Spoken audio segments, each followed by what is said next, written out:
넌 내려오라 그 나무 아래로 인생의 마음 그를 지으시니 앞으로 오래 외로웠던 너의 지난 삶에서 나와 넌 내려오라 내게로 오라. 우리 오늘 함께 보실 하나님의 말씀은 누가복음 22장 54절로 62절의 말씀입니다. 저 한 절, 여러분 한 절 교독하겠습니다. 예수를 잡아 끌고 대제사장의 집으로 들어갈새 베드로가 멀찍이 따라가니라. 사람들이 뜰 가운데 불을 피우고 함께 앉았는지라. 베드로도 그 가운데에 앉았더니 한 여종이 베드로의 불빛을 향하여 앉은 것을 보고 주목하여 이르되 이 사람도 그와 함께 있었느니라 하니 베드로가 부인하여 이르되 이 여자여 내가 그를 알지 못하노라 하더라. 조금 후에 다른 사람이 보고 이르되 너도 그 도당이라 하거늘 베드로가 이르되 이 사람아 나는 아니로라 하더라. 1시간쯤 있다가 또 한 사람이 장담하여 이르되 이는 갈릴리 사람이니 참으로 그와 함께 있었느니라. 베드로가 이르되 이 사람아 나는 내가 하는 말을 알지 못하노라고 아직 말하고 있을 때에 닭이 곧 울더라. 주께서 돌이켜 베드로를 보시니 베드로가 주의 말씀 곧 오늘 닭 울기 전에 내가 3번 나를 부인하리라 하심이 생각나서 함께 읽겠습니다. 밖에 나가서 심히 통곡하니라. 아멘. 예수님께서는 감람산에서 치열한 기도의 시간을 보내셨습니다. 그리고 그 기도의 결론은 아버지의 뜻이었습니다. 예수님의 걸음은 항상 일관되게 시종일관 아버지의 뜻이었습니다. 그리고 그 기도의 응답으로 곧장 한 무리가 예수님께로 나와왔습니다. 예수님을 잡으러 온 거죠.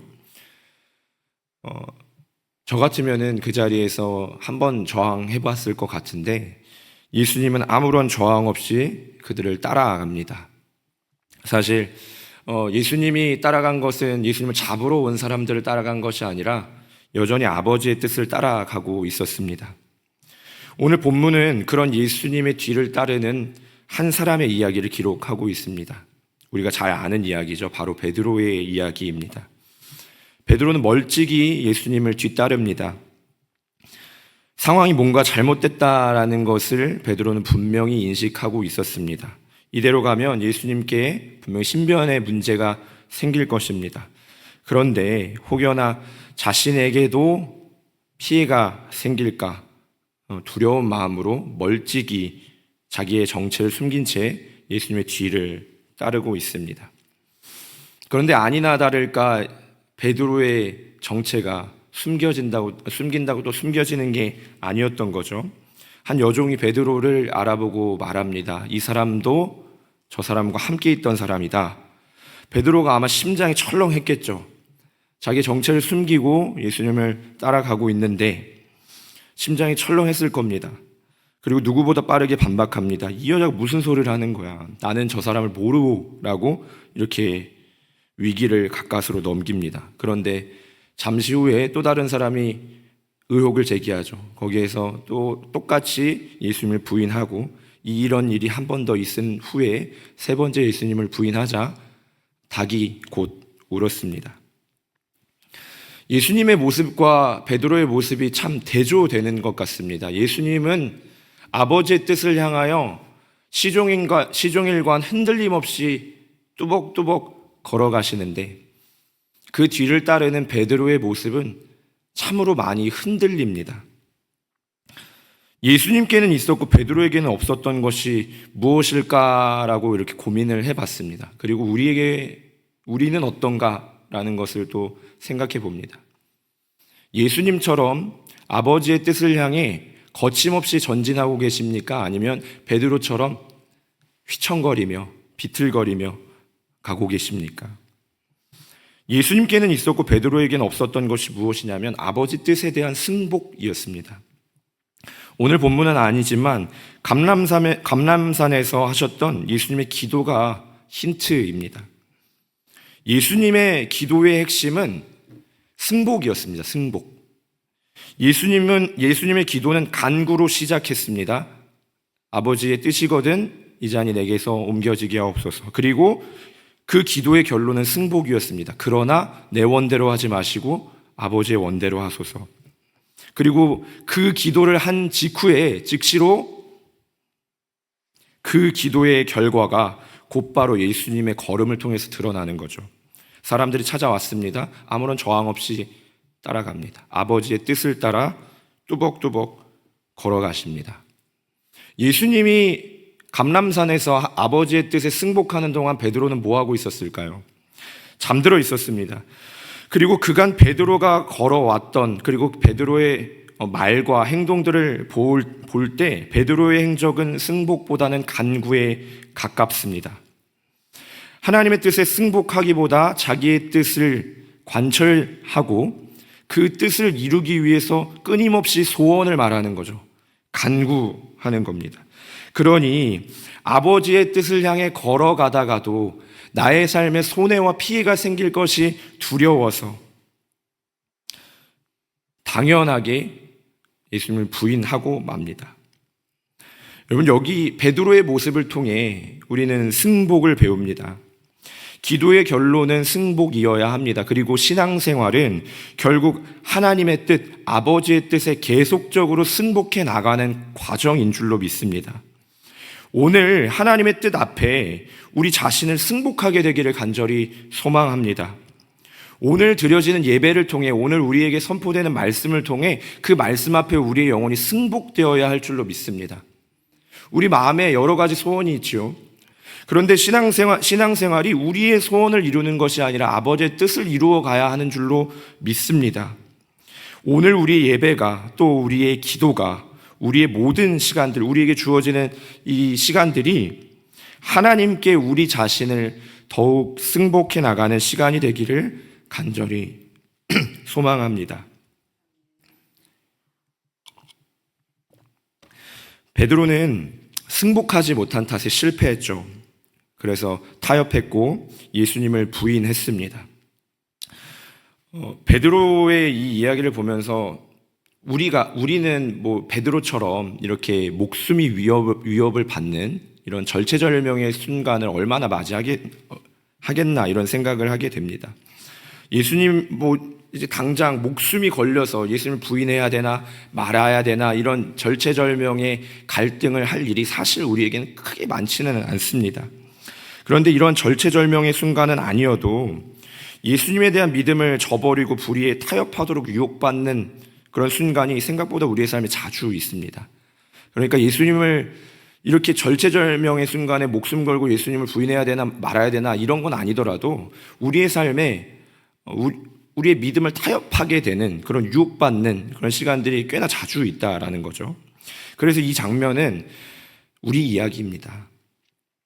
순간의 손해와 피해가 두려워 하나님의 뜻을 저버렸던 베드로처럼 우리도 순간의 손해와 피해가 두려워서 하나님의 뜻을 손쉽게 저버릴 때가 있습니다.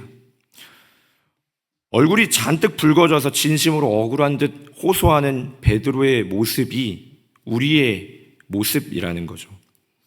그런데 그러한 베드로의 타협을 멈춰 세우는 것이 있습니다. 이 본문을 묵상하면서 참 저의 마음을 먹먹하게 했던 부분인데요.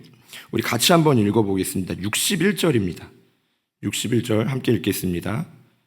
주께서 돌이켜 베드로를 보시니 베드로가 주의 말씀 곧 오늘 닭 울기 전에 내가 3번 나를 부인하리라 하심이 생각나서.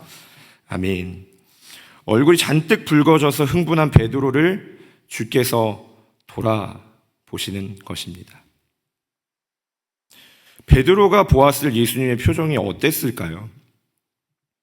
저는 이게 너무 궁금한 거예요.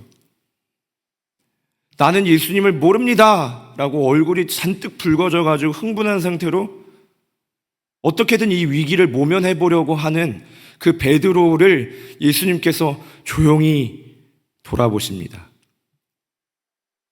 그리고 예수님을 지금 막 부인하고 있던 베드로가 예수님과 눈을 마주합니다. 베드로가 자기가 얼마나 싫었을까요, 그 순간? 자기가 얼마나 부끄러웠을까요? 예수님 모른다고 잡아떼던 베드로의 시선과 예수님의 시선이 만났습니다. 뻔뻔하게 예수님을 모른 채 하던 베드로가 그 자리에서 바로 무너져 내립니다. 의식하지 못한 시간 속에서 예수님의 마음을 얼마나 찢어 놓았을까요? 예수님의 눈빛이 어땠을지 너무 궁금해요. 여러분, 우리는 얼마나 죄와 자주 타협합니까? 생각해보면 주님께 너무 죄송해서 감히 죄를 지을 수 없던 때가 있습니다. 감히 하나님의 말씀을 타협할 생각조차 하지 않았던 때가 있습니다. 그런데 그러다가 죄에 무너졌을 때 세상이 무너지는 줄 알았죠. 그런데 반복되는 죄악 속에서 우리는 금방 깨닫습니다. 세상은 무너지지 않는구나. 그저 양심의 담대함을 얻고 마음만 무뎌지는 것을 경험하게 됩니다. 주님의 시선을 애써 피하며 부끄러운 모습도 모르고 죄와 타협하기를 반복합니다. 주님의 마음을 갈기갈기 찢어 놓습니다. 알아도 모른 척 죄와 타협합니다. 그러다가 문득 슬픈 눈으로 나를 바라보시는 주님의 시선을 느낍니다. 그제서야 깨닫죠. 내가 무슨 짓을 한 걸까? 오늘 우리의 삶에 이 주님의 시선이 경험되기를 간절히 소망합니다. 지금 여러분을 보시는 주님의 시선은 어떻습니까? 주님은 어떤 표정으로 여러분을 보고 계십니까? 어떨 것 같습니까? 나의 현실이 급해서 나의 상황에 몰입하느라 주님이 나를 보고 있다라는 사실도 잊은 채 삶의 자리에서 쉽게 타협하고 있지는 않습니까? 여러분, 주님 얼굴 마주하실 수 있겠습니까? 주님 앞에 우리를 점검하는 오늘 하루가 되기를 간절히 소망합니다. 말씀을 맺겠습니다. 오늘 하루 주님의 뜻에 승복해야 하겠습니다. 하나님의 뜻에 승복해야 주님 따라갈 수 있습니다. 그리고 주님 따라가다 보면 우리가 참으로 연약해서 때로는 타협하고 넘어질 때 있습니다. 그때 반복해서 타협해서는 안 됩니다.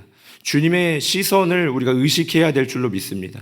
주님이 어떤 표정으로 지금 나를 보고 계실까요? 오늘 우리의 기도 속에서 주님의 시선을 경험하는 시간 되기를 원합니다. 우리의 삶에 은밀하게 타협하고 있었던 부분들 하나하나 점검하면서 주님을 웃게 하는 저와 여러분 되기를 간절히 소망합니다. 기도하겠습니다. 주님 앞에 예물 드린 손길 있습니다. 이슬미 청년, 오하엘 오하랑 어린이, 오하겸 어린이 하나님 앞에 1000번째 드립니다. 기도하겠습니다. 사랑해 주님, 감사합니다. 하나님, 오늘 우리의 마음을 주님 앞에 승복하기를 원합니다. 하나님, 우리의 기도가 간구로 시작하였어도 승복으로 끝맺기를 원합니다. 하나님, 그렇게 매일같이 주님 뜻에 승복하며 나아가는 우리가 되게 하옵소서. 오늘 하루도 주의 말씀 선포될 때 하나님, 우리의 뜻을 고집하고 우리의 뜻을 주장하기보다 하나님의 뜻 앞에 우리의 뜻을 내려놓고 하나님 뜻에 승복하는 우리가 되게 하여 주시옵소서. 하나님, 우리의 삶에 은밀하게 들어와 있는 여러 가지 죄악들이 있습니다. 결코 타협하지 말아야 하는 여러 가지 문제들이 있습니다. 하나님, 그러나 너무 타협이 익숙해져 버려서 문제도 느끼지 못할 만큼 굳어져 있는 우리의 마음이 있지는 않은지 점검합니다. 우리를 바라보시는 주님의 시선을 의식하게 하옵소서. 주께서 우리를 돌이켜 바라보셨을 때 부끄럽지 않을 우리의 마음이 되기를 원합니다. 오늘 하루도 주님 우리를 주장하여 주시옵소서. 감사드리며 예수님의 이름으로 기도드렸습니다. 아멘.